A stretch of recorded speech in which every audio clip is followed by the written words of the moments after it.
मंडी की बड़ी बड़ी कुशादा दुकानें हमें ग्राहक से बिल्कुल खाली दिखाई दे रही हैं।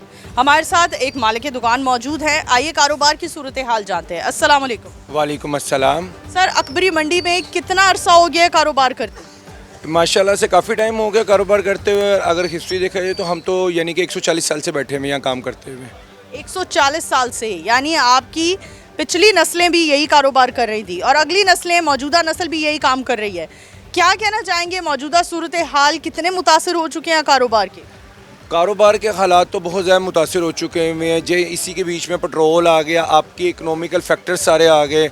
इस वजह से अब ये मार्केट एक होलसेल मार्केट, एक पुरानी मार्केट है, इसके में रश तो कभी ख़त्म ही नहीं हुआ। मगर इस वजह से जो अब के हालात हुए हैं काफ़ी ज़्यादा परेशान हुए हैं कारोबार लिहाज से। कस्टमर जो छोटा कस्टमर है, जो आगे रेस्टोरेंट्स वाले जो हमसे लिंक रखते हैं B2B, जिस तरह हम काम करते हैं, पेट्रोल की वजह से काफ़ी ज़्यादा परेशानी हुई है। बाकी ये बिजली के बिल्स वगैरह के काफ़ी ज़्यादा परेशान हुए हैं चीज़ों के लिए।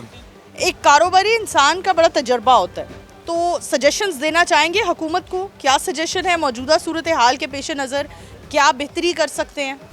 सबसे पहले तो सजेशन में ये चीज़ है ना कि अगर आपका एक पेट्रोल की जो कंजम्पशन है, पेट्रोल आपका जो रेट है वो रेट डाउन होना चाहिए, क्योंकि कस्टमर यूज़ करेगा पेट्रोल, वो मार्केट को ज़्यादा अवेल करेगा इस चीज़ को। दूसरे नंबर पे जो आपने ये स्मार्ट लॉकडाउन लगाया हुआ है, क्योंकि हर कस्टमर ने अपने घर से एक टाइमिंग के हिसाब से होना होता है, वो मार्केट के लिहाज से करता ही नहीं। 8 बजे का कोई काम ही नहीं बनता इस टाइम पे लॉकडाउन का।